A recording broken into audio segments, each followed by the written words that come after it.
Basic chain stitch எப்படி போடுறதுன்றத பார்க்க போறோம். அதுக்கு ஃபர்ஸ்ட் நம்ம என்ன பண்ணோம்னா சில்க் த்ரெட் எடுத்துக்கணும். சில்க் த்ரெட்டை வந்து இந்த மாதிரி டபுள் லைனா வரா மாதிரி எடுத்து இந்த மாதிரி நாட் போட்டுக்கணும். நான் கிட்ட ஜூம்ல காட்டுறேன் உங்களுக்கு. சில்க் த்ரெட் எப்படி எடுக்கணும்னா இந்த மாதிரி டபுள் லைனா எடுத்துட்டு, தெரியுதுங்களா உங்களுக்கு? கேமராவில் தெரியுதான்னு தெரியல, நான் ஜூமில் கூட காட்டுறேன். இந்த மாதிரி டபுள் லைனாக எடுத்துக்கணும். டபுள் லைனாக எடுத்து அந்த கார்னர் ரெண்டுத்தையும் சேர்த்து வச்சு இந்த மாதிரி நாட் போட்டுக்கணும்.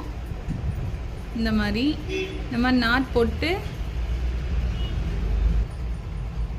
இந்த மாதிரி நாட் போட்டுக்கணும். இந்த மாதிரி இந்த அளவுக்கு பெருசு இருந்தால் தான் உங்களுக்கு வந்து கரெக்டாக வந்து கீழே இருந்து மேலே வராது. ஜூமிங்கில் தெரியுதுங்களா? இந்த அளவுக்கு இருக்கணும். இதை வந்து இப்போது